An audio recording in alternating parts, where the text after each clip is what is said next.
Last night in Kabul, the United States ended 20 years of war in Afghanistan, the longest war in American history.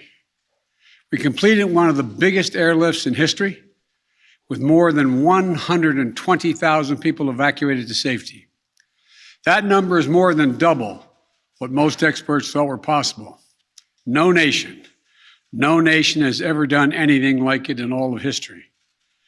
Only the United States had the capacity and the will and ability to do it, and we did it today. The extraordinary success of this mission was due to the incredible skill, bravery, and selfless courage of the United States military and our diplomats and intelligence professionals. For weeks, they risked their lives to get American citizens, Afghans who helped us, citizens of our allies and partners and others on board planes and out of the country.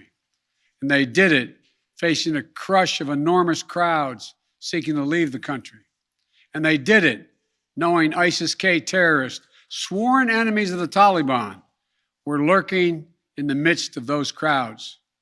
And still, the women and men of the United States military, our diplomatic corps, and intelligence professionals did their job and did it well, risking their lives, not for professional gains, but to serve others, not in a mission of war, but in a mission of mercy. 20 service members were wounded in the service of this mission. 13 heroes gave their lives. I was just at Dover Air Force Base for the dignified transfer. We owe them and their families a debt of gratitude we can never repay, but we should never, ever, ever forget. In April, I made a decision to end this war. As part of that decision, we set the date of August 31st for American troops to withdraw. The assumption was that more than 300,000 Afghan national security forces that we had trained over the past 2 decades and equipped would be a strong adversary in their civil wars with the Taliban. That assumption that the Afghan government would be able to hold on for a period of time beyond military drawdown turned out not to be accurate. But I still instructed our national security team to prepare for every eventuality, even that one. And that's what we did. So we were ready when the Afghan security forces, after 2 decades of fighting for their country and losing thousands of their own, did not hold on as long as anyone expected. We were ready when they and the people of Afghanistan watched their own government collapse and their president flee amid the corruption and malfeasance, handing over the country to their enemy, the Taliban, and significantly increasing the risk to U.S. personnel and our allies. As a result, to safely extract American citizens before August 31st, as well as embassy personnel, allies and partners, and those Afghans who had worked with us and fought alongside of us for 20 years, I had authorized 6,000 troops, American troops, to Kabul to help secure the airport. As General McKenzie said, this is the way the mission was designed. It was designed to operate under severe stress and attack, and that's what it did. Since March, we reached out 19 times to Americans in Afghanistan with multiple warnings and offers to help them leave Afghanistan, all the way back as far as March. After we started the evacuation 17 days ago, we did initial outreach and analysis and identified around 5,000 Americans who had decided earlier to stay in Afghanistan, but now wanted to leave. Our Operation Allied Rescue ended up getting more than 5,500 Americans out. We got out thousands of citizens and diplomats from those countries that went into Afghanistan with us to get bin Laden.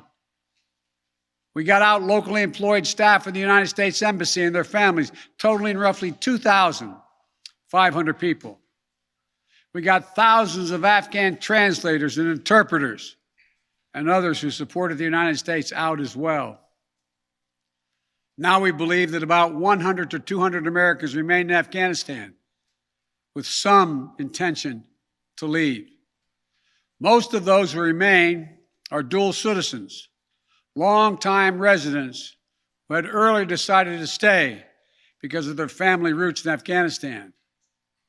The bottom line, 90% of Americans in Afghanistan who wanted to leave were able to leave. And for those remaining Americans, there is no deadline. We remain committed to get them out if they want to come out.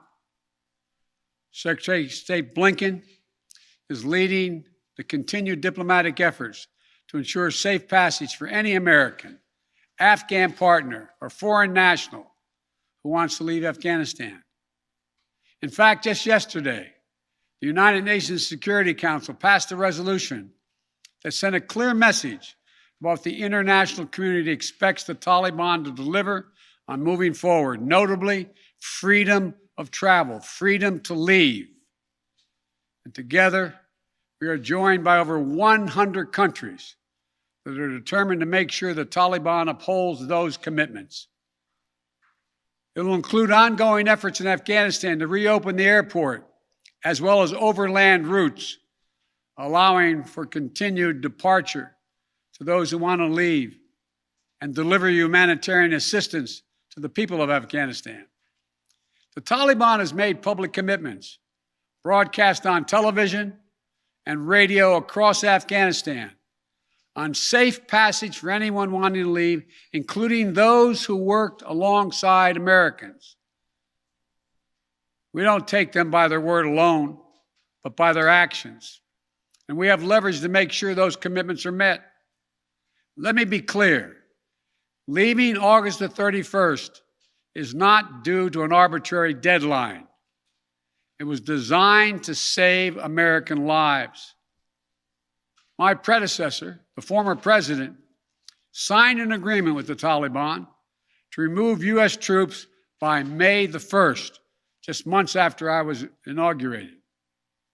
It included no requirement that the Taliban work out a cooperative government arrangement with the Afghan government, but it did authorize the release of 5,000 prisoners last year, including some of the Taliban's top war commanders, among those who just took control of Afghanistan. And by the time I came to office, the Taliban was in its strongest military position since 2001, controlling or contesting nearly half of the country. The previous administration's agreement said that if we stuck to the May 1st deadline that they had signed on to leave by, the Taliban wouldn't attack any American forces. But if we stayed, all bets were off. So we were left with a simple decision.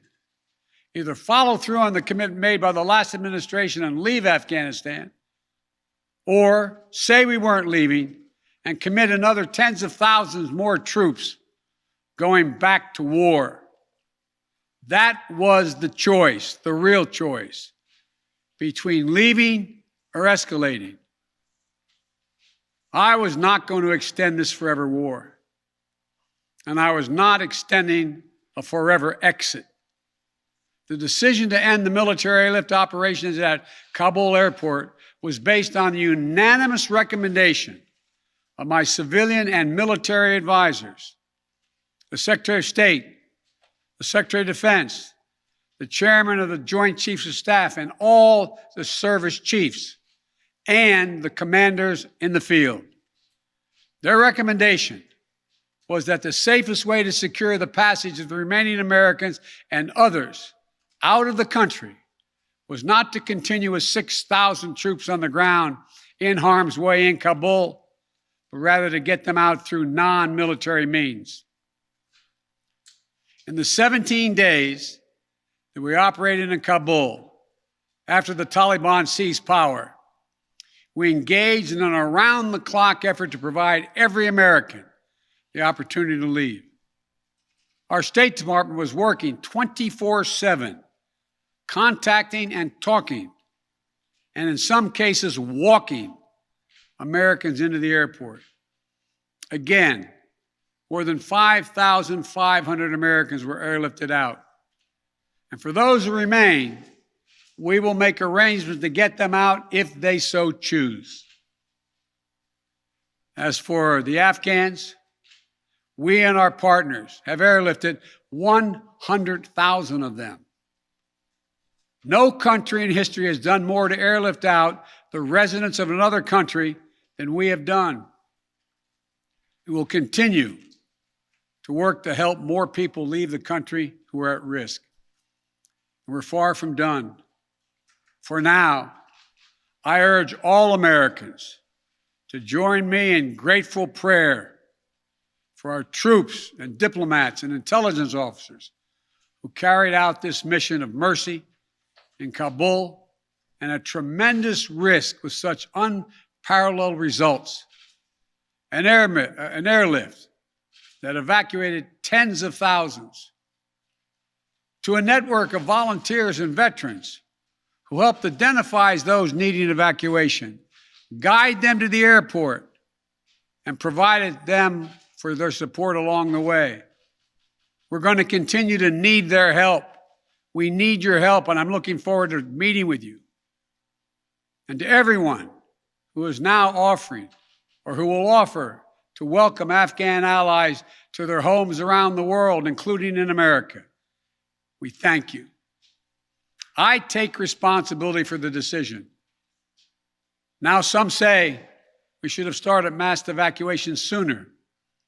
And couldn't this have been done in a more orderly manner? I respectfully disagree.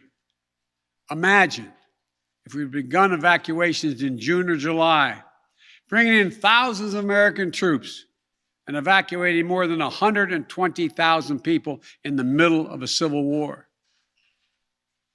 There still would have been a rush to the airport, a breakdown in confidence and control of the government, and it still would have been a very difficult and dangerous mission. The bottom line is there is no evacuation from the end of a war that you can run without the kinds of complexities, challenges, and threats we faced. None. There are those who would say we should have stayed indefinitely for years on end. They ask, why don't we just keep doing what we were doing? Why do we have to change anything? The fact is, everything had changed. My predecessor had made a deal with the Taliban. When I came into office, we faced a deadline, May 1. The Taliban onslaught was coming. We faced one of two choices: follow the agreement of the previous administration and extend to have more time for people to get out, or send in thousands of more troops and escalate the war. To those asking for a third decade of war in Afghanistan, I ask, what is the vital national interest? In my view, we only have one: to make sure Afghanistan can never be used again to launch an attack on our homeland. Remember why we went to Afghanistan in the first place?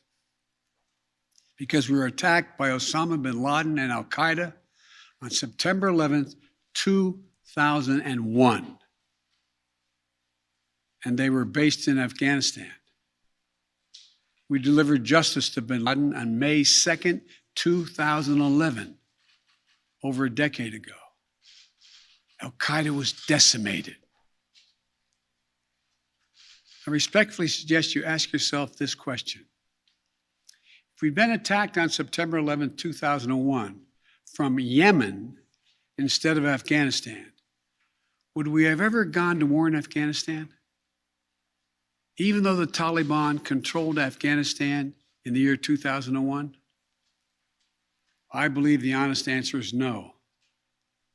That's because we had no vital interest in Afghanistan other than to prevent an attack on America's homeland and our friends. And that's true today.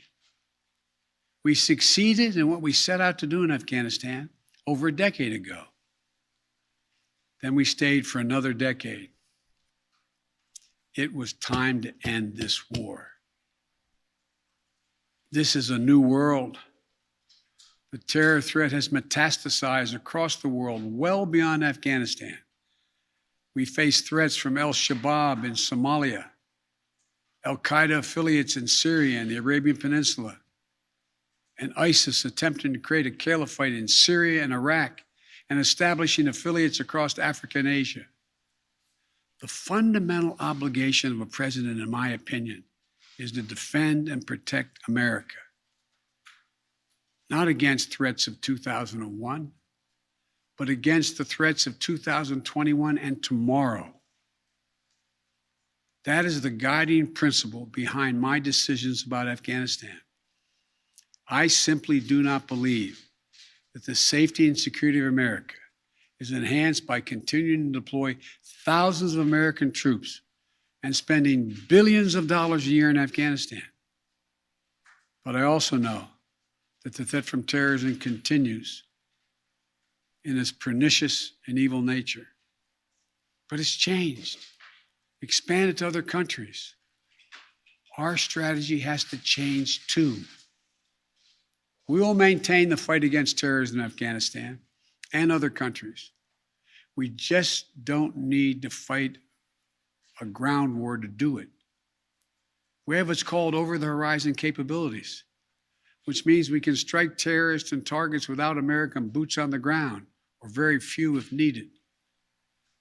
We've shown that capacity just in the last week. We struck ISIS-K remotely, days after they murdered 13 of our service members and dozens of innocent Afghans. And to ISIS-K, we are not done with you yet. As Commander-in-Chief, I firmly believe the best path to guard our safety and our security lies in a tough, unforgiving, targeted, precise strategy that goes after terror where it is today, not where it was 2 decades ago. That's what's in our national interest. And here's a critical thing to understand. The world is changing. We're engaged in a serious competition with China. We're dealing with the challenges on multiple fronts with Russia. We're confronted with cyber attacks and nuclear proliferation. We have to shore up America's competitiveness to meet these new challenges in the competition for the 21st century. And we can do both. Fight terrorism and take on new threats that are here now and will continue to be here in the future. And there's nothing China or Russia would rather have, would want more in this competition in the United States to be bogged down another decade in Afghanistan. As we turn the page on the foreign policy that has guided our nation the last 2 decades, we've got to learn from our mistakes. To me, there are 2 that are paramount. First, we must set missions with clear, achievable goals, not ones we'll never reach. And second, we must stay clearly focused on the fundamental national security interest of the United States of America. This decision about Afghanistan is not just about Afghanistan. It's about ending an era of major military operations to remake other countries. We saw a mission of counterterrorism in Afghanistan, getting the terrorists and stopping attacks, morph into a counterinsurgency, nation building, trying to create a democratic, cohesive, and united Afghanistan, something that has never been done over many centuries of Afghan's history. Moving on from that mindset, and those kind of large-scale troop deployments will make us stronger and more effective and safer at home. And for anyone who gets the wrong idea, let me say clearly, to those who wish America harm, To those who engage in terrorism against us or our allies, know this: the United States will never rest. We will not forgive. We will not forget. We will hunt you down to the ends of the earth, and you will pay the ultimate price. And let me be clear. We'll continue to support the Afghan people through diplomacy, international influence, and humanitarian aid. We'll continue to push for regional diplomacy engagement to prevent violence and instability. We'll continue to speak out for the basic rights of the Afghan people, especially women and girls, as we speak out for women and girls all around the globe. And I've been clear that human rights will be the center of our foreign policy. But the way to do that is not through endless military deployments, but through diplomacy, economic tools, and rallying the rest of the world for support. My fellow Americans, the war in Afghanistan is now over. I'm the fourth president who has faced the issue of whether and when to end this war. When I was running for president, I made a commitment to the American people that I would end this war. Today, I've honored that commitment. It was time to be honest with the American people again. We no longer had a clear purpose in an open-ended mission in Afghanistan. After 20 years of war in Afghanistan, I refused to send another generation of America's sons and daughters to fight a war that should have ended long ago. After more than $2 trillion spent in Afghanistan, a cost that researchers at Brown University estimated would be over $300 million a day for 20 years in Afghanistan, for 2 decades. Yes, the American people should hear this: $300 million a day for 2 decades. You take the number of 1 trillion, as many say, that's still $150 million a day for 2 decades. What have we lost as a consequence in terms of opportunities? I refuse to continue a war that was no longer in the service of the vital national interest of our people. And most of all, after 800,000 Americans serving in Afghanistan, I've traveled that whole country, brave and honorable service. After 20,744 American servicemen and women injured, and the loss of 2,461 American personnel, including 13 lives, lost just this week, I refuse to open another decade of warfare in Afghanistan. We've been a nation too long at war. If you're 20 years old today, you've never known an America at peace. So when I hear that we could have, should have, continued the so-called low-grade effort in Afghanistan at low risk to our service members, at low cost, I don't think enough people understand how much we have asked of the 1% of this country who put that uniform on, willing to put their lives on the line in defense of our nation. Maybe it's because my deceased son, Bo, served in Iraq for a full year. Before that, well, maybe it's because of what I've seen over the years as senator, vice president, and president traveling these countries. A lot of our veterans and their families have gone through hell. Deployment after deployment, months and years away from their families, missed birthdays, anniversaries, empty chairs at holidays, financial struggles, divorces, loss of limbs, traumatic brain injury, post-traumatic stress. We see it in the struggles many have when they come home. We see it in the strain on their families and caregivers. We see it in the strain on their families when they're not there. We see it in the grief borne by their survivors. The cost of war they will carry with them their whole lives. Most tragically, we see in the shocking and stunning statistic that should give pause to anyone who thinks war can ever be low grade, low risk, or low cost. 18 veterans on average who die by suicide every single day in America. Not in a far off place, but right here in America. There's nothing low grade or low risk or low cost about any war. It's time to end the war in Afghanistan.